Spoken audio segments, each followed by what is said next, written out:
All right, recording is in progress. We are here on a Friday morning with the Aya Educational Institute. We're here with Baba Kendu, another session of It's Bigger Than Hip Hop, where we talk about more than music. We talk about the culture, the history, and the politics of hip hop culture. As promised, I'm coming back again this week with another conversation. This conversation is a special conversation because I'm involved in the conversation, but I have my brothers, DJ Saeed. For some of you that have been with us for a while, probably some years back, you recall I was in the studio with my brother DJ Saeed as he was giving you some little examples, a little presentation on turntablism, right? And the roots of hip hop. And then all the way from the West Coast, I got my other brother like no other, the lyrical assassin, E-Real, AKA Asim Hashim. What's up, brothers? What's happening? Word up, word up. So we're gonna do this real quick. We don't have a lot of time, so I just kind of want to have a conversation with you all so that the students, the Warrior Scholars, can bear witness to some of the stuff that they have heard from me over the years. But I'm gonna just ask you all a few questions and let's just have a conversation, a little dialogue, right? So I often talk about the dynamics of hip hop culture. Hip hop culture is basically a world phenomenon. It's a global presence. You can't go anywhere without seeing hip hop. So even though the progenitors of hip hop are Black people, African Americans, and so forth, everybody participates in hip hop of all cultures, all ethnic backgrounds. But I remember I know personally me, I started to feel a certain type of way when Black Anger, right? A radical hip hop group who are speaking Black consciousness in our lyrics and music. Oftentimes we will look out in the crowd and we didn't see a lot of faces that look like us, right? Well, I seen your camera went off and you're on mute. So get back on here, brother. So what's your opinion about that? How did it make y'all feel that sometimes we were rocking for an all non-African audience, right? When our messages are really deliberately aimed at Black people, our peers. Oftentimes, our audience didn't reflect that. What's your thoughts on that? Well, I'll go first. So let's start with what is hip hop. Like right there. Let's start with what is hip hop. Hip hop was originated in the boroughs of New York, Bronx specifically, and it originated as a means for youth that didn't have the means to go out and purchase instrument. We invented a way to create music, and we added the rhyme styles into it, the graffiti, the breakdancing, and the DJing, and the DJing being the foundation of it. So it was not necessarily solely a Black thing, even though it was created by Black people, Black and brown people. So my feelings on what my message portrays, as far as speaking as a member of Black Anger, my message is for Black people. Hip hop is for all people. But what I represent and my contribution to hip hop has always been for Black people. I'm always speaking to Black people. Now, that being the case, as a hip hop artist, when I'm moving around and I see tons of white people at this conscious Black hip hop show, it was kind of disheartening, but at the same time, it was like hip hop is spread around the globe and has touched every culture on the face of the planet. We just haven't tapped into the audience that we want to speak to. And one of the things that I had an issue with was that a lot of our young people, as young Black people, were not taking the time to be studious and be stewards of hip hop as a culture that we created. So that was the most disheartening part. I love the fact that hip hop had grown and I could move around the globe and do it.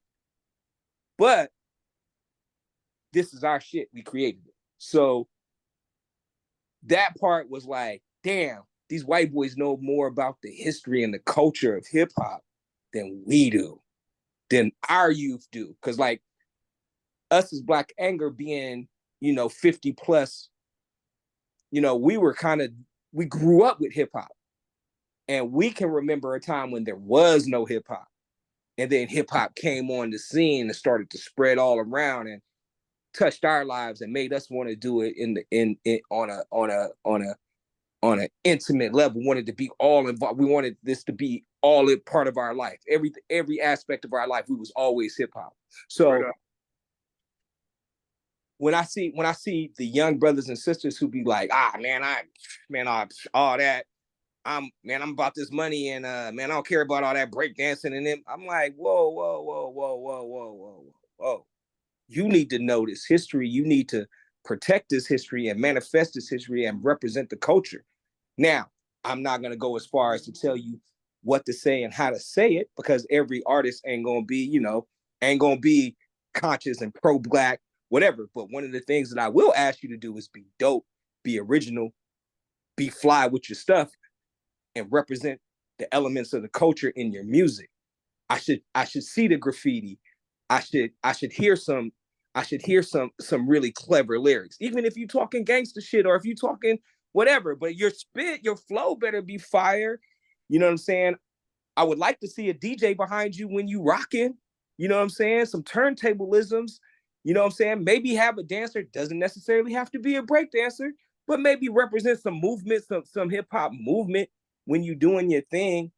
Represent the culture, because the culture is what has given you so much, what has given our community so much. For these people to forsake hip hop as a culture is crazy. Crazy. Word up, word up. So if y'all notice, Asim was saying a lot of stuff that should sound very familiar. We touch on a lot of this, and this is unrehearsed. We just put this together in the last 5 minutes, and I didn't tell him what to say, but he's echoing a lot of things that I have shared with you, a lot of sentiments that I have shared with you. I heard him say that, hip hop is the DJing is the foundation. I also heard him say, when you performing, you should have a DJ in the background, providing the sound, but providing the foundation, the beats, just like any music starts with the drum. As we know, the drum started in Africa, right? So all music basically comes from Africa, right? African culture. Saeed, what do you feel about the lack of the DJ getting this respect, being that the DJ is the foundation? We know there was a time where there was hip hop groups, the DJ name came first. It was DJ Jazzy Jeff and the Fresh Prince, right? It was Eric B and Rakim, right? It was Grandmaster Flash and the Furious Five. Now we see a lot of portrayal of hip hop on the media, TV. There's not a DJ at all. Sometimes it's going to be a band. We saw Dr. Dre and all his crew perform on the Super Bowl. Instead of having the DJ in the back providing the sounds, the whole world got to see a band, right? And we're not knocking bands like the Roots or what have you, but the foundation of hip hop is the DJ, and the DJs sometimes come up missing. What you think about the importance of what we do and your role as a DJ in our portrayal and our demonstration of hip hop music and culture? Well, as you said, man, I mean, we all know that, this art form started with the DJ, right?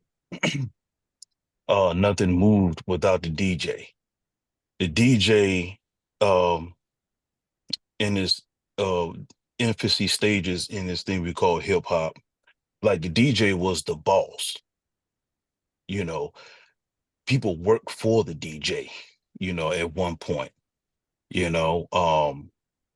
They the ones that put everything together. They put, the parties together, you know, they put the venues together, or if it want a venue, outdoors or the basement or whatever, that was the venue. Right. You know what I'm saying? Um, but the DJ, was the boss, man. But as you said, as is portrayed in media, was, this tells me that, once this thing got captured, by the industry, um, they found a way to manipulate it in the way to uh make it a big money making machine, you know, and how the way that they moved the pieces around, it just started to phase the DJ out, uh, because kind of like the DJ was kind of unimportant because of how the music, was performed, um, Right. because it was performed with pre-recorded music, and it wasn't really legal in a way, to put out music and make a record with pre-recorded music. So when once everyone, started to uh, want to, record records, that's what kind of, phased the DJ out, and put the artists up front, the MC, because that's who the people are going to see. And that's kind of like what was gonna attract a audience, you know, to to the label and things like that. To just because they wanted to make money. This thing was put on by the music industry. We didn't make these records. You know, uh, I'm talking about the people who started this thing. Um, Not speaking of Sylvia Robinson, who started Sugar Hill Records, but like I say, even that didn't involve the DJ as much, because they had the band to play the music for them, you know. Um, but the DJ is like you said, it's the foundation, and is more important, you know, than you know. You gotta excuse my answers and stuff like that because I'm fishing because I'm tired. Yeah, he's a little tight. But yo, y'all remember, man, we always stress the importance of the, we understand that in the studio, like our friend Two tells us, anything goes. You can have a band, you have a samplers or samples or whatever. But when you're doing live, it just makes sense, to have integrity by having the DJ. Do you remember we was performing? Or no, we weren't performing, but we went to a show at SOBs in New York, and Black Eyed Peas was performing, and we screamed out. They was like, "Yeah, this is real hip hop." We were like, "Yo, y'all ain't got no DJ." Mm, You know what I'm Yeah, I saying? remember that. mm, Yeah, And then mm. next time we saw them perform on TV, guess what they had? yeah, the DJ. Yeah, the DJ. Right? So Mm. we think, hey, we might have possibly influenced them, you know, to keep it real. Mhm. You know what I The mean? hecklers in the crowd, huh? Yeah, yeah, we were the hecklers in the crowd. Word up. So, you know, often I talk to the students, I share quotes and some, sound bites from interviews with Paul Robeson, uh, you know, uh, Nina Simone, and the likes that talk about the importance and the purpose of the artist, especially the Black artist, right? We can talk about anything, you know.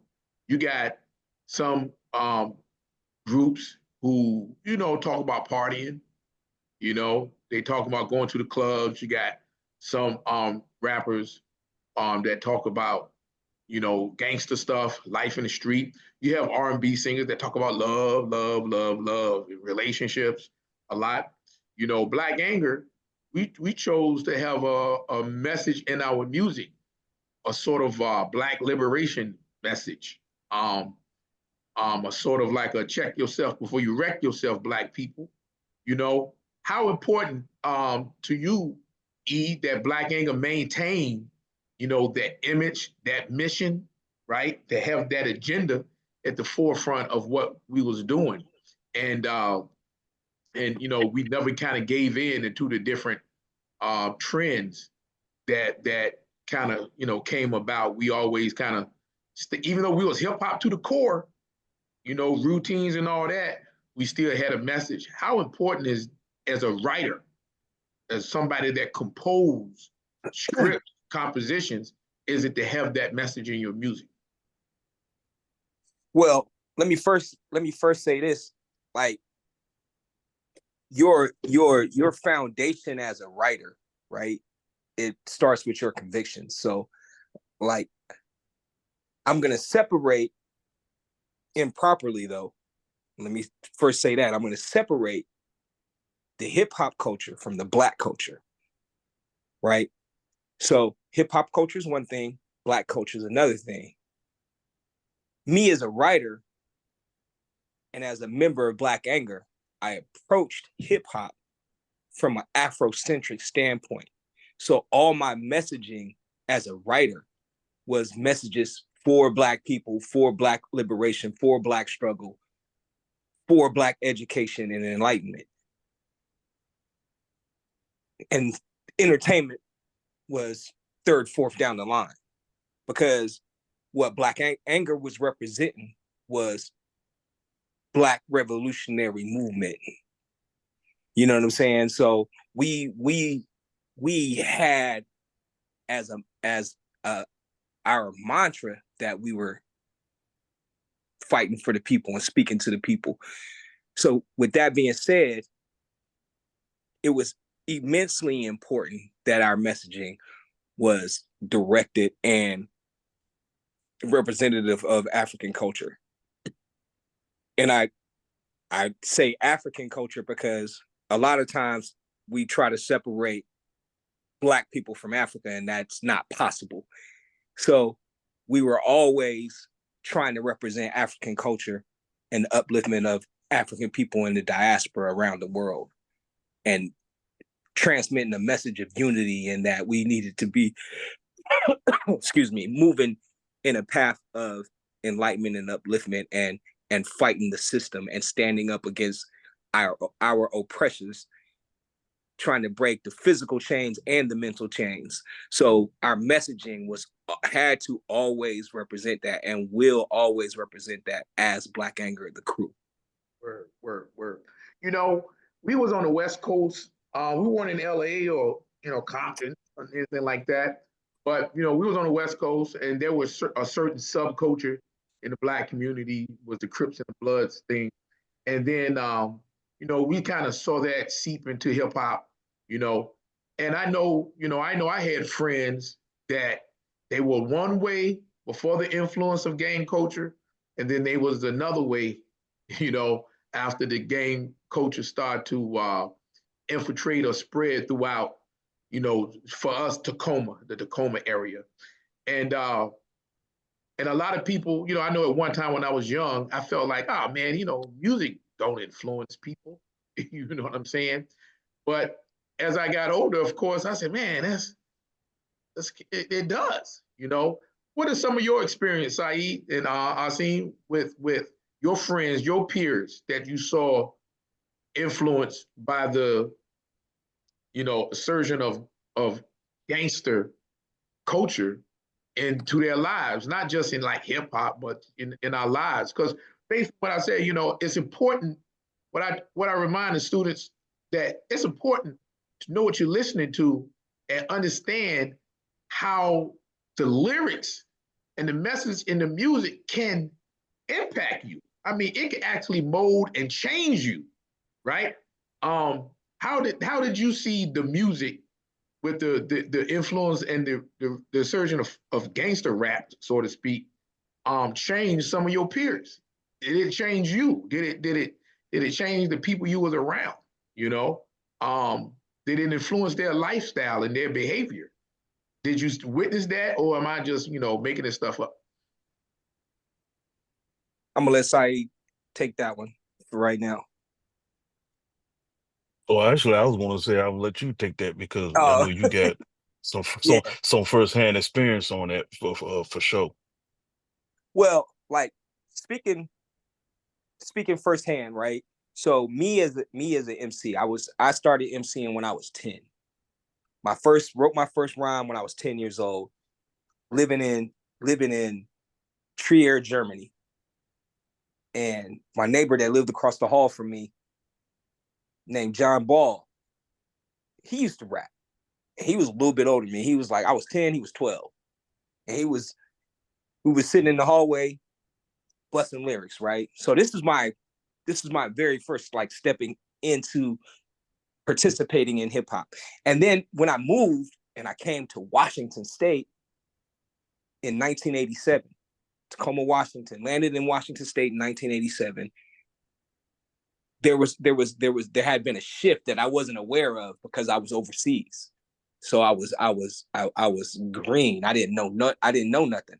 So now I'm back stateside and I'm hitting the streets for the first time, and I'm a preteen, 12, 13 years. I was 13 years old, teenager, and I ran head on into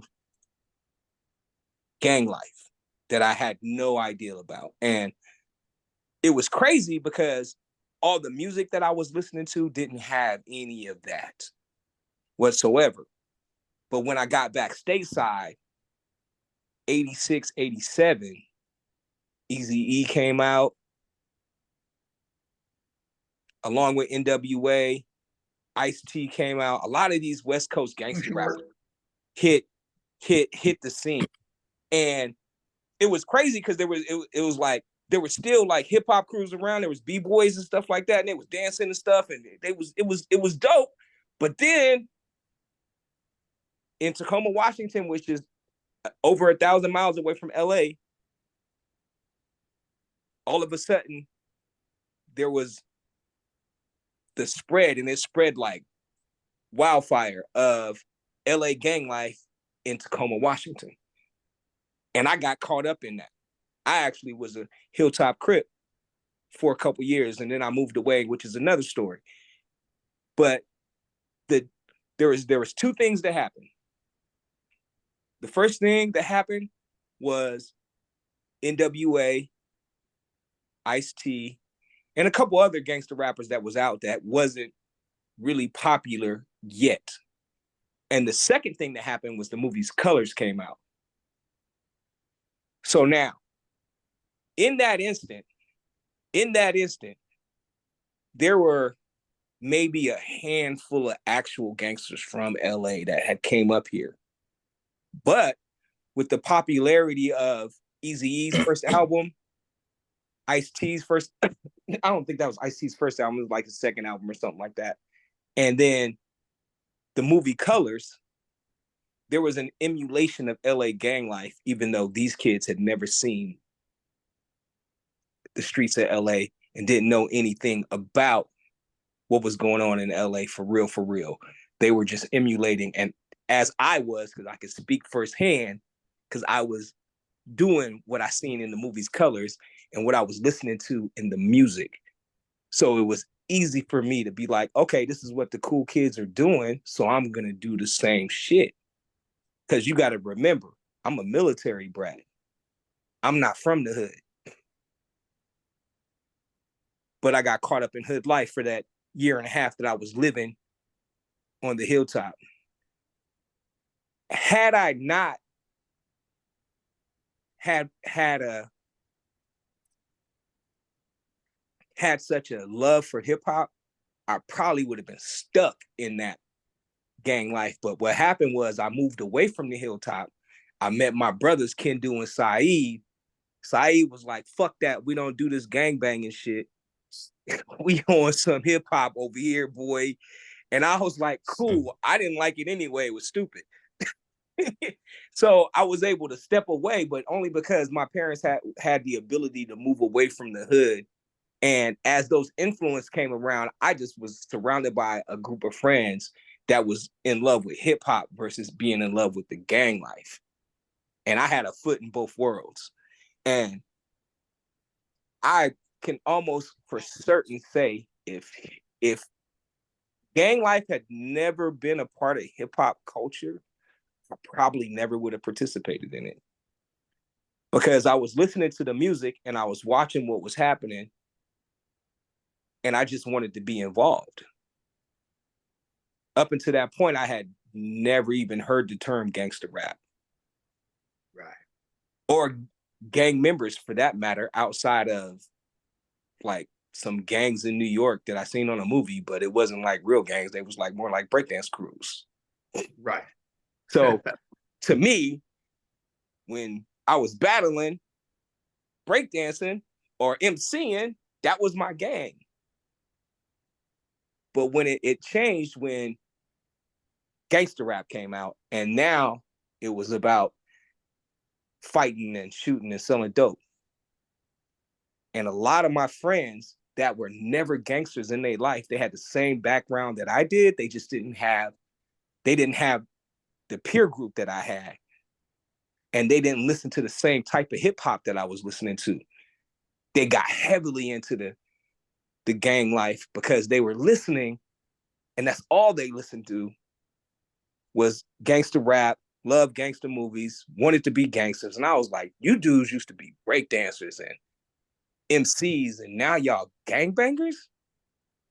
And it was crazy to me because like I stepped away from the gang life at 15, 16 years old. And a year or two later, my homeboys that wasn't gangsters a year ago are now all of a sudden hardcore gangsters. And then for me, it was corny because it was like, nigga, grow up. And you not hard like that anyway. So the influence of hip hop, and you can see it. And if you think it's not true, I challenge you to go and look at advertisements and what life was like in the early 80s.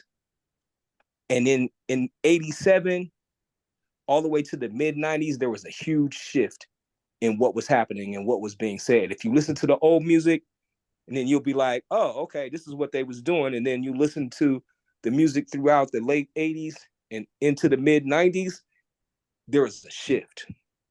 And I changed. Yeah, and you can mark the shift by what was going on in the streets, what was happening in the streets. There was the spread of crack cocaine, the spread of gangster raps and gang life, and crime was going crazy. Murder rates was going crazy. Because I know at that time in 87, well, no, I want to say it wasn't 87. It was like 1990, early 90s, 91, 92. Tacoma had the highest murder rate in the nation. Yeah, it was one year, it was Tacoma had the highest murder rate. And then the very next year was Richmond, Virginia. And it's funny that I moved from Tacoma to Richmond, Virginia. And much later, you know, a lot of that stuff fizzled down a little bit. But it's funny that in that same era, you know, both of my hometowns, so to speak, had the same experiences in the Black community. So look, this is going to be part one. I like to do a part two at a later date. So, you know, we'll get more into, you know, Black anger stuff, you know, like what set us apart from other hip hoppers in locally in the Northwest area, as well as, you know, amongst other popular mainstream groups, you know, what was different about Black anger and how was Black anger similar to certain other groups, you know, in many ways, you know, that had similar messages, similar styles, similar stuff, you know what I mean? So look, I like to thank you brothers for doing this at the last minute. And students, y'all, you know, soak it in. You know, as always, take some notes because we're gonna come back and ask some questions, see what touched you, what resonated with you, and we'll be back next week with more heat from the street, as my brother DJ Saeed will often say on his radio show, The Bum Rush Show. Hey, Yasin, Saeed, I appreciate y'all, man. Word up, brother. Word up. Word up. Word up. We'll do this All again, right. and I see y'all Sunday. Peace. Peace. Part 2. Part 2.